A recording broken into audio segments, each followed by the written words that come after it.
One of the most contentious and deadly movie stars in America was Mae West. For her Broadway show Sex, she was once detained and placed in handcuffs after being charged with public moral degradation. However, she entered Roosevelt Island prison as though she were entering a new stage rather than offering an apology. And it didn't end there. When it was still frowned upon, she wrote in the Times on the drag of openly discussing the LGBTQ+ community. Then, in the spotlight, she walked openly with younger guys, transforming prejudice into power and mockery into a brand. However, that is only the beginning of the tale. Come along as I delve into Mae West's most startling scandals and secrets. Mae West was born in Brooklyn, New York on August 17, 1893. Mary Jane West was her birth name. Her father, a former boxer, started a private investigation company and went on to become a police officer. Tilly or Matilda, her mother, was a German immigrant from Bavaria. The Protestant family lived in a number of different neighborhoods. Mae had an early interest and an acute awareness of the world as a result of this ongoing environmental change. When her oldest sister Katie passed away at a very young age in 1911, the family was devastated. Mae West felt vulnerable about life after this loss, as though everything may vanish at any time. Her mother saw her daughter's acting ability right away. Mae had her first public appearance at the nearby Society Hall in Woodhaven after she urged her to take part in amateur plays. A legend was created on a small stage to little applause. By the resolve of a Brooklyn girl who was determined to overcome mediocrity and become someone no one could ignore, not by chance. After 2 years, she was regularly participating in amateur performances and won awards at regional talent contests. These weren't merely little medals. They were the first indications that this Brooklyn child was not destined for a quiet existence. She joined the Hal Clarendon Theater Company in 1907 at the age of 14, marking the official start of her professional career. She used the stage name Baby Mae on the variety show, a moniker that was both bold and innocent, thus hinting at the contradiction that would accompany her throughout her life. She soon began experimenting with several personas, including male impersonation, a daring decision in early 20th century conservative culture. In an attempt to discover her own identity, she occasionally went by the alias Jane Mast. Her provocative, swaying gait, which is thought to have been inspired by well-known female impersonators from the pansy craze era like Bert Savoy and Julian Elling, helped develop her performance approach over time. Mae learned to master her sexual impulses and use them as a potent weapon on stage rather than being afraid to express them. She debuted on Broadway in Ned Wayburn's A la Broadway in 1911 at the age of 18. She was recognized by the New York Times as a notable character for her eccentricity and rapid singing and dancing, despite the show's short run of 8 performances. In the years that followed, she kept making appearances with Al Jolson in Vera Violeta and portrayed Le Petite Daffy in a charming widow role, a youthful, alluring persona that started to characterize Mae West's identity. She became well known for her audacious shimmy dance by 1918 when she appeared with Edwin in the Schubert Brothers' Sometime. The song Everybody Shimmies Now used her image on the cover. Unmistakable proof that Mae West was no longer an unknown actress. But as her career took off, a personal secret surfaced. Mae, when 17 years old, secretly wed Frank Satis, later known on stage as Frank Wallace in Milwaukee in April 1911. He even falsified her age because Wisconsin law required brides to be 18. Her only legally acknowledged marriage was this one. They did not, however, actually cohabitate for very long, and their formal divorce was not finalized until 1942. Mae West denied ever being married for a long time. Before an old marriage certificate was discovered, she worked to project an image of herself as a free, single lady. Her developing career was not overshadowed by this mystery. However, it demonstrated that Mae grasped one concept from a young age. Drama isn't only needed on stage in show business. Life also does. Mae West accomplished something few women would dare to do in the middle of the 1920s, when Broadway was still ruled by rigid moral norms. Her stories revolved around sex, desire, and societal hypocrisy, and she authored her own screenplays. She started creating a theatrical universe under the pen name Jane Mast in which women were active, aspirational, and clever characters rather than helpless victims. Her playtimes, Sex Times, which she wrote, produced, directed, and performed in, created a stir in 1926. The play was a clear jab against traditional society, as evidenced by its title. Religious organizations complained, moral critics denounced it, and the city authorities saw it as a menace that had to be put down. In the end, Mae West and her cast were taken into custody when the authorities invaded the theater. She was charged with influencing young people's morals at Jefferson Market Court and given a 10-day jail sentence. But Mae West, a media prodigy, decided to go to jail rather than pay the fine to be freed. She dined with the warden and his wife, talked with the media, and even revealed that she was still wearing silk undergarments rather than her harsh prison garb while she was on Welfare Island. She was released from prison as a symbol of revolt rather than as a criminal after her sentence was shortened to 8 days. She was referred to by the media as the bad girl who used her blunders to ascend the ladder of prosperity.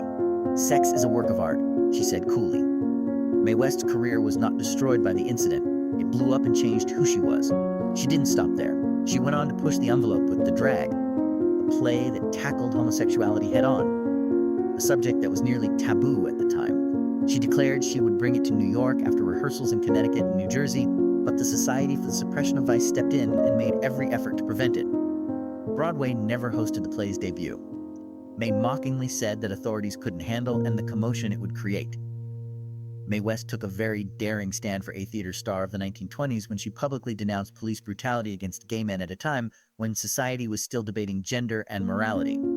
Despite her sometimes inconsistent pronouncements throughout her career, she supported their ability to live authentically. She highlighted concerns about homosexuality as a threat to the social structure and denounced societal hypocrisy in her 1959 autobiography. However, she wrote, "To live and to let others live is my philosophy in Mae West, Sex, Health, and ESP in 1975. This paradox shows a person who was always ahead of her time, but was not totally immune to the biases of her time." She continued to publish a number of contentious pieces in the late 1920s, including Pleasure Man, The Wicked Age, and particularly Diamond Leal in 1928. Diamond Leal was the confirmation of power if sex was the initial shock. The audacious but astute woman of the 1890s came to represent Mae West, sharp, seductive, and in complete control. The play was a huge hit on Broadway, running for 323 performances. Throughout her career, it was performed multiple times. She made another attempt in 1931 at the Theatre Royal with The Constant Sinner. Critics were ruthless this time. The play was deemed dull by New York Times reporter Brooks Atkinson, who also criticized her performing style for being monotonous and purposefully strange. The play ended after 64 performances, a failure in contrast to Diamond Leal's overwhelming triumph. Failure, however, was never the end for Mae West. In actuality, the criticism served to further solidify her reputation as a controversial and uncompromising musician. It's possible that the public was split. Despite criticism, Mae West's name consistently made headlines, and Hollywood knocked at that precise time, amid the glitz, scandal, and fame. A movie deal was offered by Paramount Pictures. For her aspirations, Broadway was too small. Mae West is getting ready to take on a much larger stage, the Hollywood silver screen, where scandal is no longer a barrier but may instead be a weapon. After being arrested, banned, and subjected to scathing criticism. In 1932, when many women were getting close to 40, Hollywood frequently thought that was past its prime. Mae West signed a $5,000 per week deal with Paramount and traveled by rail from New York to California. On all sides, it was a risky move. The studio was placing a wager on a well-known performer. Mae West was placing a wager on the acceptance of a lady who didn't apologize for her sex appeal by American audiences. Her first movie appearance was in Night After Night 1932, a little supporting part that she didn't like at first. However, Mae never agreed to play a supporting part. She insisted on having her lines rewritten. Additionally, Mae's snarky response, "Oh, that has nothing to do with it, darling," when a girl mentions God while marveling at diamonds on her first visit, stole the show. George Raft, her co-star, later said that she stole everything but the camera. A woman with the ability to control words like a sharp sword has recently been discovered by Hollywood as a new box office weapon. She transformed Diamond Leal into Lady Lou in the 1933 film She Done Him Wrong, co-starring with Cary Grant, a little-known young performer at the time. It is reported that Grant was asked to play the male lead by Mae herself. In addition to being a huge hit, the movie prevented Paramount from going bankrupt and made over $2 million during the Great Depression. Mae West rose to national prominence in I'm No Angel 1933, the biggest grossing movie of her career. She carried on working with Grant. Her name was frequently mentioned in Cole Porter's lyrics on WPA murals, and she even served as an inspiration to artists such as Diego Rivera and Frida Kahlo. Her controversial nature was highlighted by the press's shocking comparison of her to Hitler. She was one of the most sought-after celebrities in America by 1933. She was the highest-paid lady in the country by 1935. She was even welcomed to Hearst Castle in San Simeon by newspaper tycoon William Randolph Hearst. There was no time for big reception, although Mae joked that she could have married him. Even if the comment was amusing, it strengthened her reputation as a woman who was not subject to male authority. She made the decision, not the other way around. The Hays Regulation started to be strictly enforced in 1934. Double-meaning conversation, sensuality, and a spirit of provocation. Censorship began to target Mae West's very essence. Her scripts were subject to strict censorship. Mae responded with a clever strategy.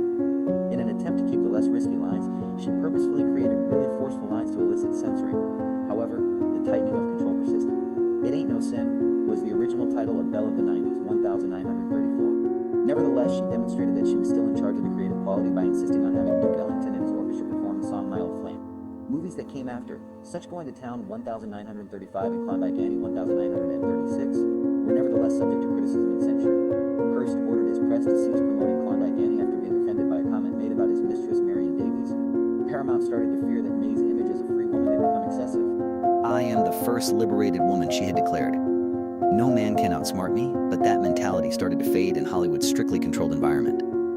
Her partnership with Paramount terminated in 1937 following Every Day is a Holiday. Her reputation at the box office suffered when she was listed as one of the disappointing stars. Nevertheless, despite criticism and censorship, she was still so popular that producer David O. Selnick offered her the part of Belle Watling in Gone with the Wind.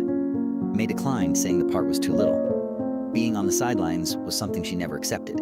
She made a comeback with W.C. Fields and My Little Chick in 1940. The movie was a commercial success in spite of their tense relationship. Mae West was denounced by religious authorities, especially for her well-known statement, "When I'm caught between two evils, I'm more likely to choose the one I've never tried." Mae West was viewed as abnormal by traditional culture. She routinely made public appearances with men who were significantly younger than her. The media made fun of her. She was condemned by society. However, she made a brand out of it rather than avoiding it, an older lady who continued to control her impulses, make her own decisions about men, and show no remorse. The only picture in which she was prohibited from writing her own speech, The Heat Sun, 1943, was a failure and got bad reviews. That was the last straw for May. She was no longer Mae West in the absence of creative autonomy. After leaving the movie, she went back to performing on stage and in nightclubs where nobody could interrupt her. Mae West did what she usually did best following the Heat Sun's disastrous 1943 defeat. When Hollywood turned its back, she returned to where she was in complete control, the stage. The theater and nightclubs allowed her complete freedom with her own dialogue, vision, and rhythm, while the cinema was constrained by censorship. She wrote the music for and starred in the satirical drama Catherine Was Great, which was based on the biography of Catherine the Great in 1944. However, audiences weren't merely there to see history, as is customary. Mae West was the reason they came.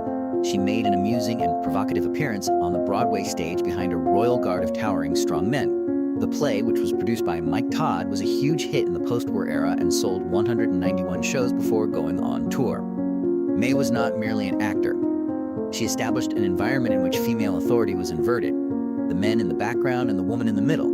She brought her renowned persona back to Broadway in 1949 with the revival of Diamond Leal. She was described by a New